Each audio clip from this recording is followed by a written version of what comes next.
Kami memperhatikan benar-benar segala kejadian-kejadian di tanah air, dan kami memperhatikan pula segala perjuangan, segala sikap daripada rakyat Indonesia untuk mempertahankan keselamatan daripada tanah air dan bangsa ini. Biarpun saya pergi jauh.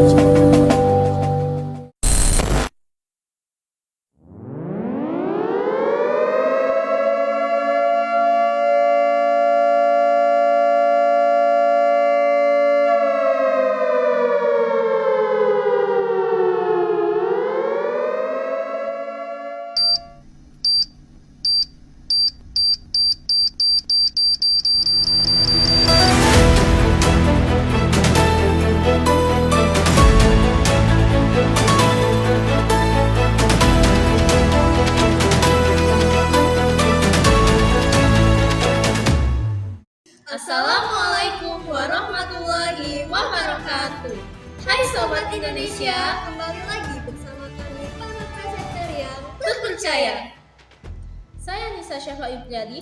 dan saya Apri Oktaviani. Kami akan membahas berita yang faktual, terpercaya, dan berisi tentang sejarah perjuangan rakyat Indonesia. Bersama kami, mari kita saksikan berita sejarah berikut ini.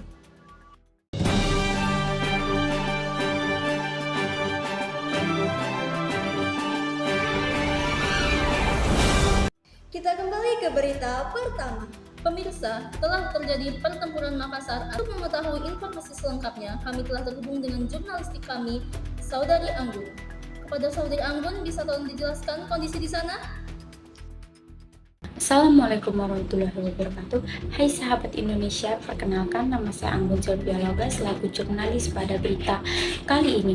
Berita yang akan saya bawakan tentang pertempuran Makassar. Pertempuran Makassar terjadi pada tanggal 11 Desember 1946 sampai dengan 21 Februari 1947 yang memakan korban hingga 40.000 korban jiwa yang tersebar di seluruh Sulawesi Selatan. Latar belakang dari peristiwa ini adalah niat Belanda yang ingin menguasai tanah Sulawesi dan membentuk negara Indonesia Timur yaitu NIT.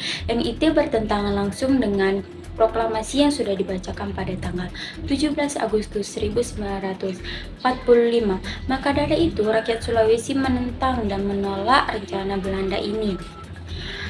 Pertempuran Makassar disebut juga pertempuran Westerling. Mengapa begitu? Karena untuk menghadapi rakyat Sulawesi, Belanda menurunkan pasukan yang dipimpin oleh Raymond Westerling.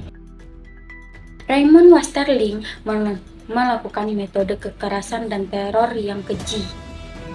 Bagaimana dengan perlawanan rakyat Indonesia? Perlawanan rakyat Indonesia, ia menghancurkan posko-posko Belanda dan merebut tempat-tempat strategis yang dimiliki oleh Belanda.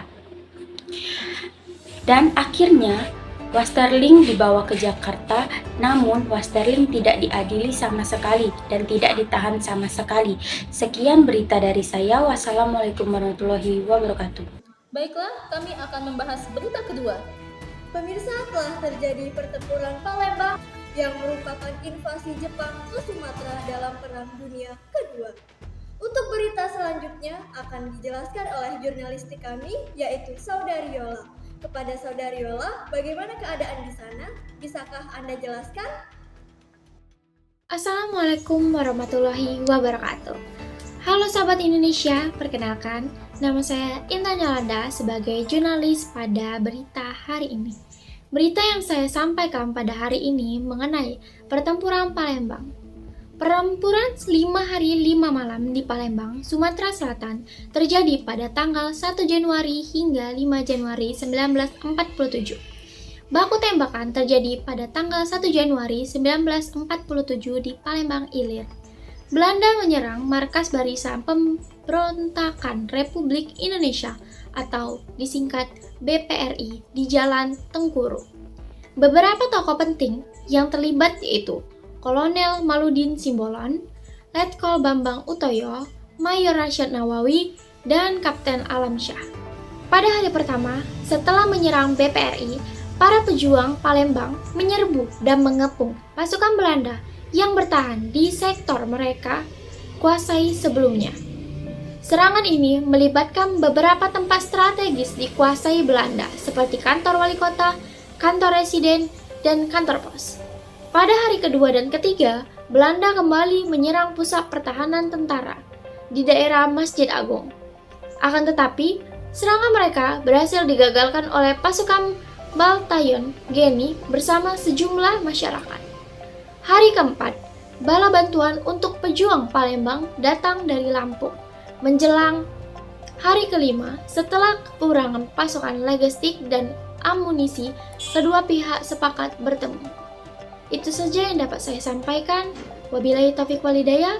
Wassalamualaikum warahmatullahi wabarakatuh. Baiklah, kita akan ke berita yang selanjutnya. Pemirsa, telah terjadi pertempuran Medan Area yang merupakan pertempuran antara rakyat Indonesia terhadap Sekutu dan NICA yang terjadi di Sumatera Utara Medan pada tahun 1945. Untuk mengetahui informasi selengkapnya, kami telah terhubung dengan jurnalistik kami Dafa. Kepada saudara Dafa, bisakah tolong dijelaskan kondisi di sana? Assalamualaikum warahmatullahi wabarakatuh. Hai Sobat Indonesia, saya Muhammad Dafa Farezi selaku jurnalistik pada berita kali ini, yaitu perlawanan rakyat terhadap Sekutu dan Netherlands Indian Civil Administrasi yang itu disebut NICA. Pertempuran ini berawal ketika Sekutu mendarat di kota Medan pada 9 Oktober 1945 di bawah pimpinan Brigadir Jenderal Kelly. Kronologi pertempuran Medan Area: pada awalnya, pemerintah Indonesia di Sumatera Utara menerima baik kedatangan pasukan Inggris yang berkaitan dengan tugasnya membebaskan tawanan para Belanda. Namun pada 13 Oktober 1945, salah seorang tentara NICA penghuni hotel di Jalan Bali merampas dan menginjak-injak rencana merah putih yang dipakai pemuda Indonesia. Dari sanalah peristiwa pertempuran ini dimulai. Dampak pertempuran Medan Area yang berlangsung sengit selama hampir 2 tahun ini mengakibatkan sejumlah korban. Ada banyak tokoh yang terlibat dalam pertempuran Medan Area, misalnya Ahmad Tahir, Abdul Karim MS, Ferdinand, Lumban Tobing, Soehardijo, Harjo Wardojo, dan Jenderal Suhardi Harjo Wadjojo. Itulah penyampaian materi saya mengenai Medan Area. Saya akhiri. Wassalamualaikum. Baiklah pemirsa, kita kembali ke berita keempat. Selanjutnya, telah terjadi pertempuran Surabaya yang puncaknya ada pada tanggal 10 November 1945 yang dijadikan sebagai Hari Pahlawan Nasional oleh rakyat Indonesia. Pertempuran ini dibedakan menjadi 3, yaitu pertempuran pendahuluan, pertempuran puncak, dan pertempuran akhir. Untuk lebih jelasnya, kami terhubung dengan jurnalistik kami, yaitu Saudara Ragil. Kepada Saudara Ragil, bisakah Anda jelaskan tentang keadaan di sana? Assalamualaikum warahmatullahi wabarakatuh. Hai Sobat Indonesia, saya Muhammad Ragil Kristanto. Di sini saya sebagai jurnalistik berita kali ini. Di sini saya akan membahas tentang pertempuran Surabaya. Berdasarkan sejarah yang ada, awal terjadinya pertempuran Surabaya dilatar belakangi oleh kedatangan Sekutu pada tanggal 25 Oktober 1945 yang tergabung dalam AFNI, Allied Force Netherlands East Indies.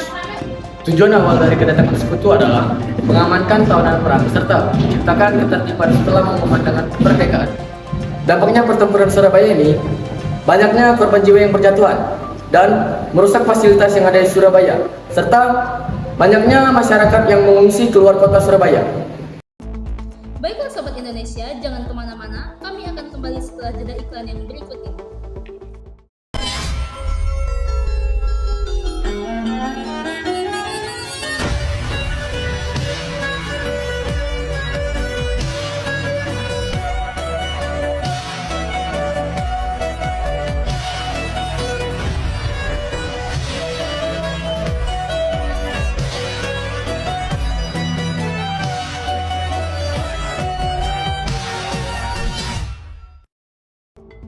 Hai Sobat Indonesia, Kembali lagi bersama kami para presenter yang terpercaya. Selanjutnya kami akan membahas lagi nih, apa sih berita-berita yang menarik mengenai tentang perjuangan rakyat Indonesia. Sobat Indonesia, telah terjadi peristiwa Bandung Lautan Api Peristiwa Bandung Lautan Api merupakan tragedi yang dipicu oleh sekutu yang ingin menguasai kota Bandung. Untuk mengetahui informasi selengkapnya, kami telah terhubung dengan jurnalistik kami, Apri. Kepada Saudari Apri, dimohon untuk memberikan informasi selengkapnya. Assalamualaikum warahmatullahi wabarakatuh. Hai Sobat Indonesia, saya April Octaviania selaku jurnalistik pada berita hari ini ingin membawakan berita tentang perjuangan rakyat Indonesia demi mempertahankan kemerdekaan Indonesia, terutama mengenai peristiwa Bandung Lautan Api. Kalian mungkin sudah sering mendengar tentang istilah Bandung Lautan Api, baik dari berbagai sumber dari media sosial maupun dari guru sejarah di sekolah kalian. Bandung Lautan Api adalah salah satu perang besar yang pernah terjadi di Indonesia, di mana ada sekitar 200.000 penduduk di Bandung yang membakar rumah mereka dan gedung-gedung yang ada di Bandung. Lantas, mengapa mereka memilih untuk membakar rumah dan gedung-gedung di sana? Dan mengapa Bandung disebut Lautan Api? Semua akan kita bahas dalam berita kali ini. Sebelum kita memasuki ke penjelasan yang lebih jauh, ada baiknya kita mengetahui apa sih latar belakang terjadinya Bandung Lautan Api dan siapa saja tokoh-tokoh penting yang ada di Indonesia yang terlibat dalam peristiwa tersebut. Adapun latar belakang terjadinya Bandung Lautan Api yang pertama, pihak sekutu dibonceng NICA atau Netherlands Indies Civil Administration pada Oktober 1945 datang ke Bandung untuk merampas senjata tentara Jepang yang ada di sana.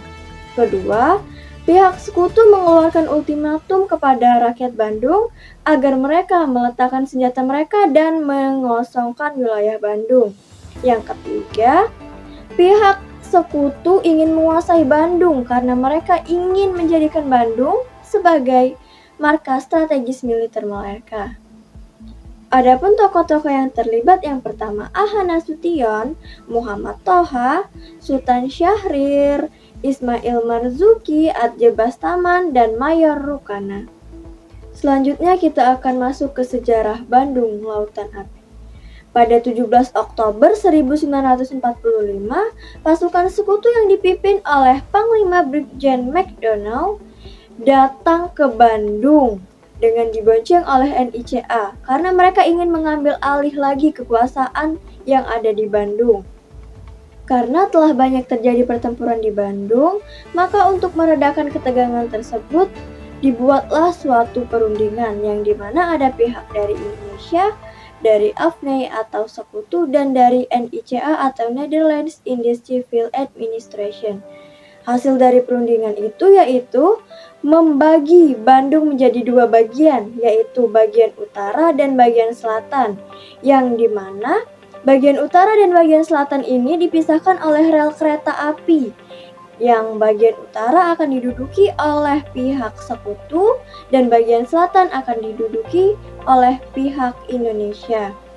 Sehingga pada tanggal 23 November 1945, pasukan sekutu mengeluarkan ultimatum pertamanya, yaitu agar seluruh rakyat Bandung yang ada di bagian Bandung Utara untuk segera mengosongkan wilayah tersebut, paling lambat tanggal 29 November 1945. Awalnya rakyat Bandung tidak menghiraukan hal tersebut, sehingga terjadilah pertempuran pada 1 Desember 1945. Karena perlengkapan perang yang dimiliki oleh pasukan sekutu sangat lengkap, maka akhirnya pasukan sekutu berhasil menduduki wilayah Bandung bagian utara. Menanggapi ultimatum itu, banyak para pejuang Bandung yang mendirikan pos-pos gerilya di beberapa tempat yang ada di kawasan Bandung. Tapi lama-kelamaan pasukan sekutu mengingkari janji mereka sehingga mereka melewati batas-batas tersebut. Hal ini membuat rakyat Bandung merasa kesal sehingga terjadilah suatu pertempuran lagi antara pihak sekutu dan pihak Bandung. Sehingga pihak sekutu mengeluarkan ultimatum yang kedua, yaitu agar rakyat Bandung segera mengosongkan wilayah Bandung di bagian selatan juga. Awalnya rakyat Bandung tidak terima akan hal tersebut, sehingga terjadilah suatu pertempuran lagi. Sampai akhirnya pasukan sekutu terdesak akan hal itu. Sampai akhirnya pasukan sekutu menghubungi pemerintah agar rakyat Bandung segera menghentikan pertempuran itu dan mereka segera meninggalkan wilayah Bandung. Mendengar hal itu, rakyat Bandung tidak bisa apa-apa dan mereka hanya bisa terima akan keputusan itu. Tapi ada beberapa tokoh penting yang mencetuskan ingin membumi hanguskan Bandung sebagai strategi keamanan mereka. Agar pasukan sekutu tidak bisa menggunakan Bandung sebagai markas strategis militer mereka.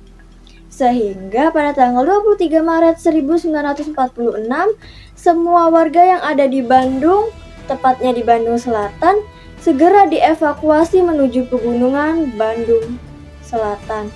Setelah semua dievakuasi, tepatnya sekitar pukul 9, mulai terjadi suatu peristiwa yang sangat bersejarah, yaitu mulai dibakarnya rumah-rumah, gedung-gedung yang ada di Bandung.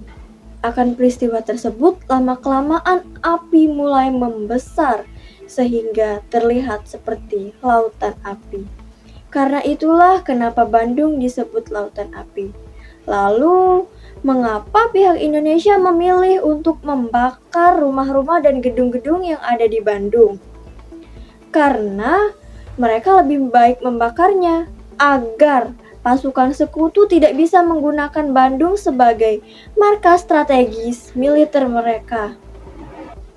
Istilah Bandung Lautan Api merupakan gambaran rakyat Indonesia, terutamanya Bandung, yang mempunyai semangat dan rasa rela berkorban. Mereka rela membakar rumah dan gedung-gedung mereka daripada Bandung dijadikan sebagai markas strategis militer pasukan sekutu. Dampak negatif dari peristiwa ini adalah hangus dan hancur-hancurnya rumah-rumah dan gedung-gedung yang ada di Bandung, sehingga banyak infrastruktur di Bandung yang mengalami kerusakan. Tetapi kita harus bangga dengan perjuangan rakyat Indonesia, karena dengan mereka lah kita bisa merdeka seperti sekarang. Mungkin sampai situ dulu penjelasan yang bisa saya berikan. Saya, April Oktaviani, selaku jurnalistik pada berita hari ini, mengucapkan terima kasih dan meminta maaf apabila ada kesalahan. Saya ucapkan, wabillahi taufiq wal hidayah, wassalamualaikum warahmatullahi wabarakatuh. Selanjutnya saya kembalikan kepada presenter kita. Sobat Indonesia, kita kembali ke berita berikutnya. Selanjutnya ada berita tentang Puputan Margarana yang merupakan pertempuran antara Indonesia dengan Belanda yang terjadi di Bali pada tanggal 20 November 1946 yang dipimpin oleh I Gusti Ngurah Rai. Untuk lebih lengkapnya, kami telah terhubung kepada jurnalistik kami, yaitu Saudari Anisha. Kepada Saudari Anissa, bisakah menjelaskan tentang keadaan di sana? Assalamualaikum warahmatullahi wabarakatuh. Perkenalkan, saya Anissa Syafa Ayu Priyadi selaku jurnalistik dari berita sejarah Puputan Margarana. Peristiwa Puputan Margarana ini dimulai ketika setelah kalahnya Jepang di saat Perang Dunia Kedua, Belanda kembali datang pada tanggal 2 Maret tahun 1946 bersama Nika dengan tujuan untuk melucuti senjata milik Jepang. Namun, kedatangan mereka ini memiliki maksud lain, yaitu untuk membentuk NIT. Namun kedatangan mereka ini tidak disambut baik oleh rakyat Bali sehingga terjadilah pertempuran kecil antara rakyat Bali bersama Belanda dan Nika. Di tengah-tengah pertempuran tersebut, Letkol JBT Konik dari Nika mengajak I Gusti Ngurah Rai sebagai kepala divisi dari Sunda Kecil untuk berunding. Namun, ajakan tersebut ditolak. Dengan tegas I Gusti Ngurah Rai mengatakan apabila Belanda masih menginjakan kaki di Bali, mereka akan terus-menerus melakukan penyerangan. Hingga pada tanggal 18 November tahun 1946, I Gusti Ngurah Rai bersama pasukannya Ciung Wanara melakukan perampasan senjata di markas milik Belanda di Tabanan. Hal ini tentu saja membuat Belanda murka, sehingga pada tanggal 19 November tahun 1946, Belanda menurunkan seluruh pasukannya untuk mengepung desa Tunjuk yang terletak di daerah timur Desa Marga. Hingga pada tanggal 20 November tahun 1946 terjadilah adu tembak di antara kedua belah pihak. Pada serangan pertama, pasukan Ciumanara yang dipimpin oleh I Gusti Ngurah Rai lebih unggul daripada Belanda sehingga Belanda terpaksa mundur. Namun pada serangan kedua, Belanda yang merasa terdesak terpaksa memanggil seluruh militernya yang ada dan meminta pesawat bom yang berasal dari Makassar untuk datang, sehingga menyebabkan pertempuran di antara kedua belah pihak sangat tidak seimbang. Namun, pasukan Ciumanara yang dipimpin oleh I Gusti Ngurah Rai memiliki semangat pantang menyerah, sehingga mereka menyerukan kata puputan, yaitu yang artinya berperang sampai titik darah penghabisan. Pada peristiwa ini, seluruh pasukan Ciumanara beserta I Gusti Ngurah Rai gugur di medan perang, serta pasukan Belanda yang berjumlah kurang lebih 400 orang ikut gugur di medan perang. Dampak dari peristiwa ini adalah setelah kalahnya I Gusti Ngurah Rai bersama pasukannya, Belanda dapat dengan mudah menguasai Bali dan membentuk NIT, serta dampak lainnya adalah kerusakan fasilitas yang ada dan jatuhnya banyak korban jiwa. Demikian begitulah yang dapat saya laporkan. Saya kembalikan kepada presenter. Baiklah sahabat Indonesia, kita kembali ke berita yang selanjutnya. Sobat Indonesia, telah terjadi agresi militer Belanda I yang terjadi karena Belanda yang ingin kembali merebut kekuasaan atas wilayah Indonesia yang telah melakukan proklamasi kemerdekaan pada 17 Agustus tahun 1945. Mengenai info selanjutnya, kami telah terhubung dengan jurnalistik kami, yaitu Saudara Gusti. Pada Saudara Gusti, mohon untuk dijelaskan informasi selanjutnya. Assalamualaikum warahmatullahi wabarakatuh. Hai Sobat Indonesia, saya Gusdi. Sebagai jurnalistik berita pada kali ini, saya di sini akan bahas tentang AMB 1, yaitu agresi militer Belanda I. Pada tanggal 25 Oktober 1945, kembalinya pasukan sekutu, yaitu Belanda, ke tanah Indonesia ingin merebut wilayah-wilayah perkebunan dan sumber daya yang ada di Indonesia, terutama minyak. Pasukan Belanda yang dipimpin oleh Gubernur Jenderal Joshua van Moon ingin menguasai wilayah Indonesia di bagian Sumatera, yaitu Jawa Tengah, Jawa Timur, dan Jawa Barat. Setelah itu pasukan Belanda pun terus menuju Republik Indonesia dan ingin menguasai seluruh wilayahnya, terutama Bandung, Surabaya, dan Jogja sebagai tujuan utamanya. Pasukan Belanda terus menyerang Republik Indonesia melalui daratan dan udara. Dengan banyaknya korban jiwa berjatuhan, Indonesia secara resmi melaporkan Belanda kepada PBB yang biasa kita baca dengan Perserikatan Bangsa-Bangsa. Dengan ini, Indonesia juga merasa bahwa Belanda telah mengingkarkan janjinya, yaitu janji internasional yang biasa kita dengar dengan Perjanjian Lingkar Jati. Pada tanggal 1 Agustus 1945, Indonesia, yaitu PBB, menyatakan bahwa Belanda harus menghentikan agresi militer atau genjatan senjatanya terhadap Indonesia. Dampak dari AMB 1 ialah Bandung Lautan Api, pertempuran Surabaya, dan rusaknya fasilitas yang ada di Indonesia, dan banyaknya korban jiwa berjatuhan, dan banyaknya orang kehilangan kerabat dan keluarganya akibat pertempuran tersebut. Baiklah sahabat Indonesia, kita beralih ke berita berikutnya.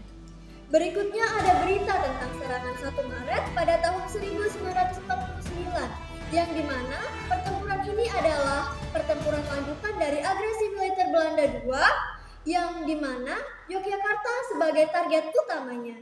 Untuk lebih jelasnya kami telah terhubung dengan jurnalistik kami, yaitu Saudara Afan. Kepada Saudara Afan, bisakah menjelaskan tentang peristiwa ini?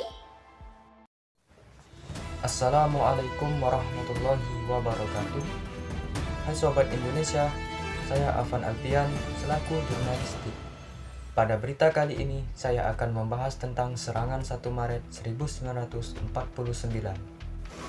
Serangan umum 1 Maret 1949 dilatar belakangi oleh beberapa hal, yakni agresi militer Belanda II yang dilakukan pada Desember 1948. Agresi ini bertujuan untuk merebut Yogyakarta yang saat itu merupakan ibu kota Indonesia.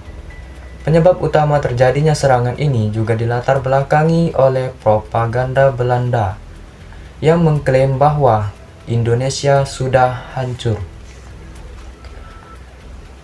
Serangan umum 1 Maret ini dipimpin oleh Letkol Soeharto yang bertujuan untuk membuktikan pada dunia internasional bahwa TNI masih ada dan cukup kuat. Di suatu malam menjelang serangan umum, para pasukan TNI sudah mulai menyusup ke berbagai sudut kota di seluruh wilayah Yogyakarta. Ketika pasukan TNI beraksi, pihak Belanda berhasil dikejutkan oleh serangan umum mendadak, sehingga mereka tidak memiliki banyak waktu untuk menyiapkan serangan balik. Dalam waktu singkat, pasukan TNI berhasil memukul mundur pasukan Belanda keluar dari Yogyakarta. Adapun tokoh-tokoh yang terlibat dalam serangan 1 Maret ini adalah Letkol Soeharto, Jenderal Sudirman, Letkol Wilyater Hutagalung, Mayor Sarjono, Mayor Kusno, Letnan Amir Murtono, Letnan Marsudi. Adapun dampak serangan umum 1 Maret 1949 yaitu mendukung perjuangan diplomasi, meninggikan semangat rakyat dan TNI yang sedang bergerilya, memengaruhi sikap para pemimpin negara federal yang kini bersimpati kepada Republik Indonesia. Berkat serangan umum pada 1 Maret 1949, dukungan internasional mulai berdatangan bagi Indonesia, termasuk pemerintah Amerika Serikat yang awalnya mendukung Belanda, mulai mengubah sikapnya dan meminta pihak Belanda untuk mau berunding dengan Indonesia. Sekian penjelasan dari saya. Wassalamualaikum warahmatullahi wabarakatuh. Baiklah sahabat Indonesia, mungkin sampai di situ dulu berita kita hari ini. Saya Apri Oktaviani Dan saya Anissa Syafa Ayu Priyadi. Kami selaku presenter berita hari ini pamit undur diri. Wabillahi taufiq wal hidayah. Wassalamualaikum warahmatullahi wabarakatuh.